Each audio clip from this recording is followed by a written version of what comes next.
샬롬, 사랑하는 박진규 네트. 오늘도 어김없이 오메가가 돌아왔습니다. 지난주 날씨가 추워진다고 감기 조심하라고 했던 게 무색할 만큼 날씨가 다시 따뜻해졌네요. 변덕쟁이와 같은 날씨지만 우리의 마음은 또 믿음은 변덕쟁이가 아닌 매일매일이 추수감사와 같이 기쁨과 감사로 넘쳐나시기를 축복합니다. 그럼 오늘도 오메가와 함께 열매들을 추수하러 가봅시다. 5분 메시지 가자!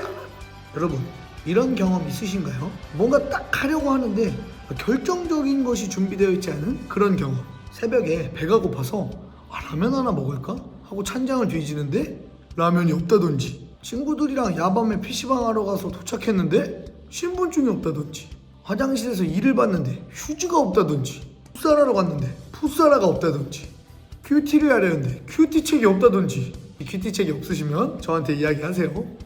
아무튼 우리 삶에 결심해서 뭔가 딱 실행하려 하는데 당연히 준비되어 있을 거라 생각했던 결정적인 것들이 준비되어 있지 않아서 돌아서 버린 적 있으시죠? 이런 상황들이 참 힘 빠지는 상황입니다.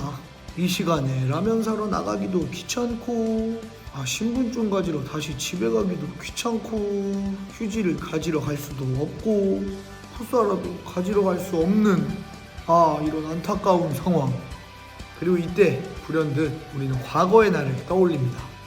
그 마지막 라면을 끓여 먹었던 그 순간부터 지금까지의 날 중 하루라도 귀갓길에 라면을 사왔더라면, 내 신분증을 하다못해 카메라로라도 찍어놨더라면, 화장실에 오자마자 휴지를 먼저 확인했더라면, 풋살하러 나가기 전 가방을 확인했더라면. 좀 우픈 상황들로 이야기했지만 진짜 당황스러운 순간들로 바꾼다면 어떨까요?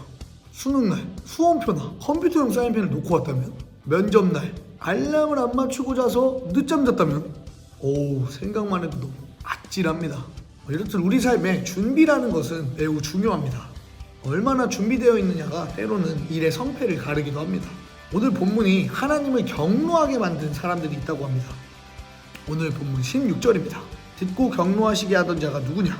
모세를 따라 애굽에서 나온 모든 사람이 아니냐? 아멘. 모세를 따라 이집트를 나왔던 이스라엘 백성들이 하나님을 그냥 분노하게 한 것도 모자라 경노하시게 만들었다고 합니다. 아니, 대체 이들이 뭘 잘못했길래 하나님께서 이렇게까지 화가 나셨을까요? 게다가 뒤를 조금 더 읽어보면 이들의 시체가 광야에 엎드려졌다고 이야기합니다. 무엇이 이들을 죽음까지 내몰았을까요? 오늘 본문 19절에 그 답이 있습니다. 이로 보건대 그들이 믿지 아니함으로 능히 들어가지 못한 것이라. 아멘. 믿지 않아서. 그들은 하나님의 약속을 믿지 않았습니다. 하나님께서는 이스라엘 백성들에게 약속의 땅을 분명히 보여주셨고 그곳으로 보내셨습니다. 그러나 그들은 그 땅에 있는 무시무시한 거인들을 보며 이 땅에서 살 수 없다고 이야기했습니다. 결국 이들의 믿음 없음이 하나님께서 말씀하신 약속의 땅으로 들어갈 수 없게 만들었고, 믿음이 없던 그 세대가 모두 죽을 때까지 이스라엘 백성들은 광야에서 40년간 방황하며 머물렀습니다. 사랑하는 여러분, 오늘 본문의 메시지가 무엇일까요? 심판의 하나님께서 믿음이 없는 여러분들을 더 어려운 길로, 죽음의 길로 내몰겠다는 메시지일까요? 그렇지 않습니다. 오늘 본문의 메시지는 그런 여러분들을 심판하려 하시는 하나님이 아니라 그런 여러분을 기다리고 계신 하나님이 있다는 것입니다.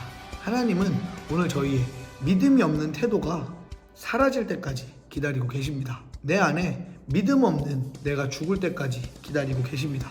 믿음이 준비되어 있지 않은 사람은 결코 아무것도 이룰 수 없습니다. 그 삶이 방탕하고 게으르지 않는다 하더라도 준비성이 없는 사람은 결국 시간을 허비할 수밖에 없고 실패한 일을 늘 실패할 수밖에 없기 때문입니다. 오늘 제가 특별히 영상을 하나 준비해 왔습니다. 제가 좋아하는 UFC 선수 이스라엘 아데사냐 선수의 영상입니다. 아데사냐 선수가 가스텔럼과의 타이틀전 치열한 4라운드 공방 후 5라운드를 들어가기 전 혼자 되뇌이고 있는 모습입니다. 영상 한번 함께 보시죠.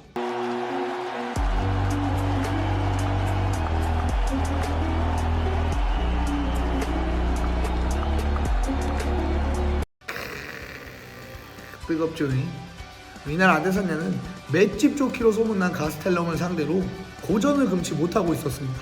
때려도 넘어지지 않는, 무너지지 않는 가스텔럼을 상대로 치열한 공방을 펼쳤지만 아데사냐에게 조금 불리한 상황이었죠. 어쩌면 이스라엘 백성이 거인을 보며 약속의 땅을 포기했던 것처럼 오늘 아데사냐도 이런 상황 속에 포기할 수 있었습니다. 그러나 마지막 5라운드 아데사냐는 죽을 준비가 되었다는 말과 함께 자신의 승리를 확신하며 그 각오를 다지며 경기에 다시 임합니다. 결과는 물론 그 맷집 좋던 가스텔럼을 2번이나 넉다운 시키며 만장일치 판정승으로 챔피언에 등극하게 됩니다. 오늘 본문과 아데사냐를 통해 여러분에게 들려드리고 싶은 메시지는 우리 안에 믿음 없음을 버리는 것입니다. 이스라엘 백성은 주어진 상황에 굴복하고 믿음을 버렸습니다. 이스라엘 아데사냐는 주어진 상황에 굴복하지 않고 믿음으로 승리를 쟁취했습니다. 사랑하는 여러분, 믿음이 준비되어 있으신가요? 오늘 우리 안에 믿음 없음이 준비되어 있지 않은 태도가 사라지기를 축복합니다. 아데사냐와 같이 죽을 준비, 믿음으로 나아가며 여러분들의 영역에서 열매들을 거두시기를 축복합니다.